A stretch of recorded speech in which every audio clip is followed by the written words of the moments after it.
Bon, on parle de quel film aujourd'hui? La vidéo sur Harry Potter, elle avait pas trop mal marché. On pourrait faire la suite. Harry Potter. C'est pas le film où il y a des licornes qui se font sucer? Ouais. Ouais, c'est dans celui-là, ouais. Ah vas-y, je suis carrément chaud.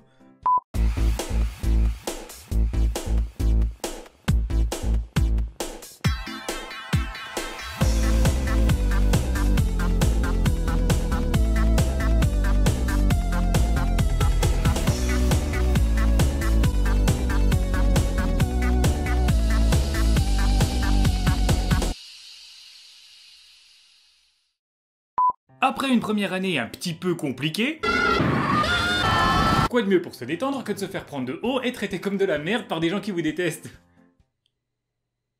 À plein de trucs en fait. Mais Harry Potter, il est pauvre, et donc il est obligé de passer ses vacances d'été chez son oncle et sa tante qui, pour rappel, sont un petit peu les champions olympiques de la fils de puterie. Puisque le blues c'est pas son truc mais qu'il a quand même envie d'embellir sa vie d'esclave, Harry Potter passe ses journées à regarder l'album photo de ses plus beaux souvenirs. Souvenirs qui, pour la plupart, proviennent de Poudlard, la célèbre école de sorciers dans laquelle il est pressé de retourner. Pour ça, la seule condition imposée par ses tuteurs, c'est qu'il ne leur foute pas la honte avec ses trucs de magie. Bon, ça va, ça paraît facile à tenir. C'était sans compter sur Dobby, un gremlin satane à cancer en phase terminale qui, pour son souhait à l'association Make-A-Wish, a choisi de s'incruster sur le plateau de tournage pour pouvoir faire chier le casting du film. Et puisqu'on ne refuse rien à un enfant malade, même quand celui-ci ressemble à une putain d'oreille de porc qu'on donne au chien là, eh ben son souhait fut exaucé. Le voilà donc dans la maison de Harry Potter en train de foutre un bordel pas possible jusqu'à ce que celui-ci se fasse punir et n'ait plus le droit de retourner à Poudlard. Eh ben bravo, merci Digital Surround. Non. Dobby Digital Surround. Bon, pour continuer sur les blagues de merde, en voilà une autre. Qu'est-ce qu'il y a 3 roues dedans et 4 roues dehors? La voiture des Weasley. Et justement, ceux-ci sont venus libérer Harry de sa chambre pour qu'il puisse revenir à l'école. C'est donc l'heure de se préparer pour la rentrée scolaire, et pour ce faire, ils vont tous se rendre au chemin de traverse en se téléportant par une cheminée. Bon alors Harry, c'est super simple. Pour aller au chemin de traverse, tout ce que t'as à faire, c'est dire chemin de traverse en balançant cette poudre. Ok. Perpignan. Ce célèbre Potter n'étant donc pas capable de réciter par cœur une poésie de 3 mots, il se trompe de destination et finit par atterrir dans la rue du Viol, dans laquelle de charmants sorciers pleins de bonnes intentions s'apprêtaient gentiment à lui faire le cul en nuage pour aller avec sa cicatrice en éclair. Heureusement, il est sauvé par Hagrid qu'il ramènera ensuite auprès de ses amis en pleine séance de dédicace de... Jaime Lannister. Hey, venez donc acheter mon livre, celui qui s'appelle « J'ai les mêmes parents que ma femme ». C'est au cours de cette scène que le jeune Potter va faire la connaissance de Lucius Malfoy, père de Draco, fils d'Abraxas et futur grand-père de Scorpius. Et va Dieu, j'aimerais bien voir la tête de l'infirmière quand il y a un accouchement chez les Malfoy. Félicitations, mesdames et messieurs, c'est un très beau... C'est un... Oh, c'est un bébé, donc forcément il est moche, hein, mais en tout cas, c'est un garçon. Comment est-ce que vous allez l'appeler? Alors, ma femme et moi, on avait pensé à Scorpius. C'est un garçon, hein, pas un Decepticon. Ouais, non, mais dans ma famille, on aime bien les prénoms qui font peur, tout ça. Sinon, il y avait aussi Tarantulo pour le côté arachnophobe, mais le problème, c'est que on n'est pas trop fan de ces films. Ces films. Bah oui, Kill Bill, Pulp Fiction, enfin, les films de Tarantulo. Vous êtes complètement con. Bon, assez tergiversé, il est temps de se rendre à Poudlard pour commencer une nouvelle année. Une année qui sera riche en émotions puisque les enfants se feront tabasser par un arbre, victimisés par du lutin et péter les os en jouant au Quidditch. Papy Potter, Papy Potter. Qu'est-ce que tu fais? Eh bien là les enfants, je regarde une vieille photo de classe de quand j'étais encore à l'école.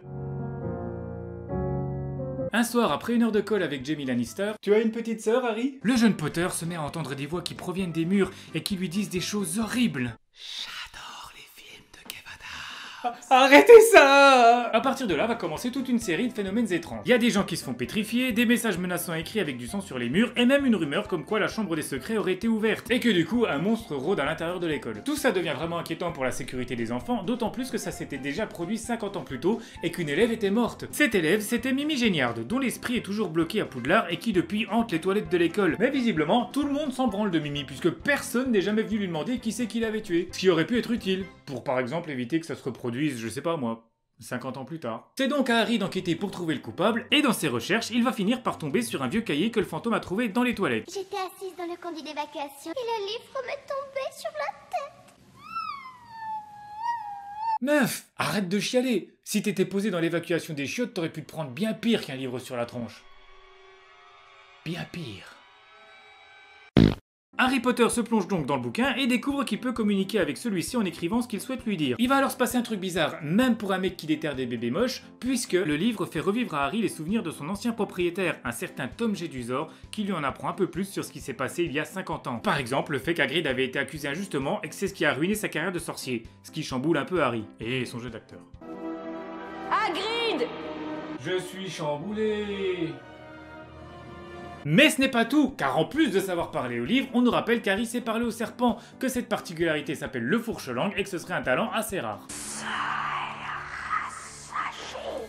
Alors que c'est des conneries, n'importe qui a déjà mangé une patate trop chaude sait parler le fourche-langue. Ah, c'est son sa mère! Finalement, Harry découvre que la créature qui s'attaque aux élèves serait en réalité le terrifiant Basilic. Un énorme monstre capable de pétrifier les gens juste en les regardant. Après encore moult péripéties, Harry finit par confronter le méchant principal du film, qui n'est autre que le descendant de Serpentard, qui n'est autre que celui qui contrôlait le Basilic depuis le début, qui n'est autre que ce fameux Tom Jedusor.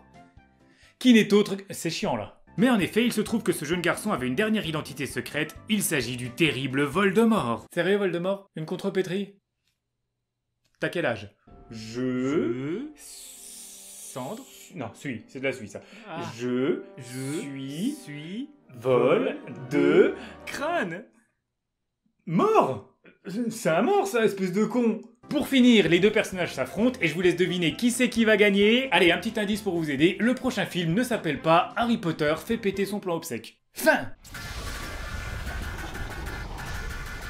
C'est le moment où vous attendez mon avis sur le film qu'on vient de voir.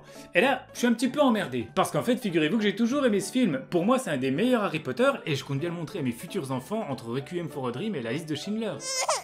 Mais malgré ça, bah... je me suis fait un peu chier quand je l'ai rematé pour écrire mon épisode. Et je suis le premier surpris parce que vraiment, j'aime ce film. Mais je sais pas, c'est bizarre. C'est bizarre. Je suis pas schizo, mais c'est comme si j'étais pas d'accord avec moi-même. De toute façon, t'es jamais d'accord avec moi. Bah ouais, mais normal, tu proposes que des idées de merde aussi. Non, ça c'est ce que veut te faire croire le psy, ok? Ah ouais, parce que selon toi, mettre le feu à des gens, c'est une bonne idée. Ouais, bah toujours plus que de se lancer sur YouTube en 2019, connard! Ah! Enculé! De toute façon, je m'en fous, t'existes pas! Non, c'est toi qui existes pas. Donc je disais, je suis pas schizo, mais pourtant j'ai carrément moins kiffé. En fait, je lui reproche deux choses, que je vais vous présenter à l'aide d'un camembert, histoire que vous puissiez bien tout suivre, et aussi pour pouvoir appuyer mes propos avec quelques statistiques. Bonjour, je suis le camembert. Alors tout d'abord, ce qu'on peut reprocher à ce film, c'est la mise en lumière excessive de Harry Potter. Tu vas vraiment assumer cette blague de merde jusqu'au bout? Oui. Alors certes, la saga s'appelle Harry Potter, donc c'est normal que celle-ci tourne autour de son héros. Sauf que, dans les autres épisodes, on donne aussi de l'importance aux autres personnages. Ron et Hermione ont toujours leur heure de gloire à un moment ou à un autre, sauf dans ce film. Là, la seule utilité de Ron, c'est d'être le chauffeur de Harry, et Hermione, bah... elle découvre l'identité du monstre. Enfin, non, elle a juste le temps de l'écrire sur un petit bout de papier avant de se faire avoir, et devinez qui c'est qui va trouver ce papier? Harry motherfucking Potter. Parce que personne avant ce petit génie n'avait eu l'idée de vérifier ce que la victime avait dans la main. Ce film est beaucoup trop centré sur la personne de Harry. C'est presque du gavage, on insiste sur c'est lui le héros pour nous forcer à l'aimer, sauf qu'au final, bah, il devient plus agaçant qu'autre chose. Mais si avec ça... Bon merci, à partir de là, je vais prendre le relais. Bah pourquoi? Je suis pas assez convaincant? Si, mais tu commences à me couler sur les doigts et c'est dégueulasse. Ah! Et en plus, j'en ai marre de parler avec quelqu'un qui n'existe pas vraiment. Ah, t'as bien raison!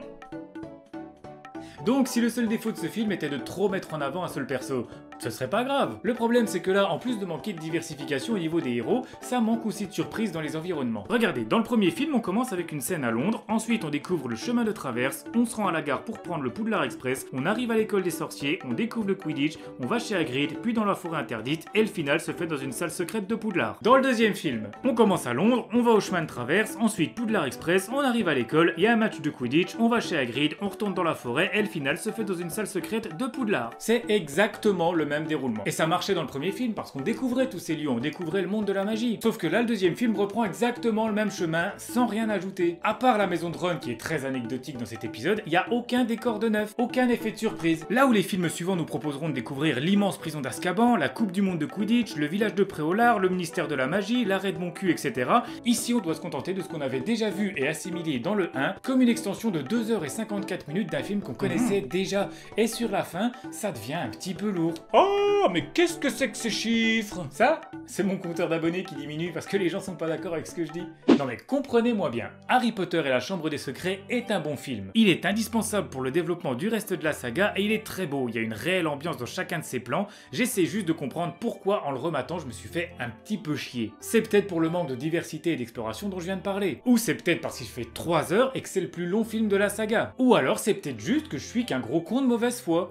C'est possible aussi, tout est possible. J'ai pas la réponse à tout. Une fois sur deux, je me souviens plus ce que je suis venu foutre ici quand j'entre dans une pièce. Alors, de là à pouvoir décrypter les images d'un film correctement et en plus à vous l'expliquer, j'en suis loin. J'ai entendu récemment que parmi mes abonnés, on me considérait un peu comme un youtubeur critique. Et perso, je me vois pas du tout comme ça. Si on prend la définition littérale d'un critique, ça donne quelqu'un qui donne un jugement, une appréciation. Moi, c'est carrément ce que je fais en fait. Mais pour moi, un critique, c'est quelqu'un qui sait de quoi il parle. Un gars qui s'y connaît en cinéma, en technique, qui est capable de mettre en relation une scène d'un blockbuster américain de 2018 avec une autre scène dans un film d'auteur russe de 1960. Parce que le mec a une culture cinéma énorme qui lui permet de juger la qualité d'un film en le comparant aux milliers d'autres qu'il a vus dans sa vie. Moi, c'est pas mon cas. Les seuls films que je suis allé voir dans ma vie, je suis allé les voir parce que la bande-annonce avait l'air cool. Tout connement. Ou parce que la meuf que je voulais me serrer voulait qu'on aille le regarder ensemble. Hein, tu te souviens, espèce de fille de merde, va? Non seulement t'étais à chier, mais en plus j'étais arrivé en retard au cinéma. Les lumières étaient déjà éteintes, j'ai pas réussi à voir où la nana s'était assise. Je suis resté debout, tout seul au fond de la salle, comme un con, et au final j'ai même pas pu me la faire parce que j'étais grave trop moche. Tout ça pour vous dire...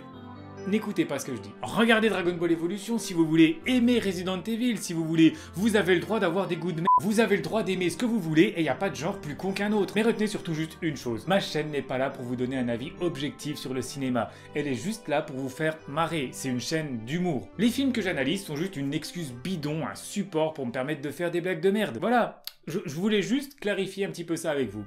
Bon, sur ce... Bah c'est fini. Allez, moi et toute l'équipe, on vous dit à la prochaine. Salut. Salut. Salut. Salut.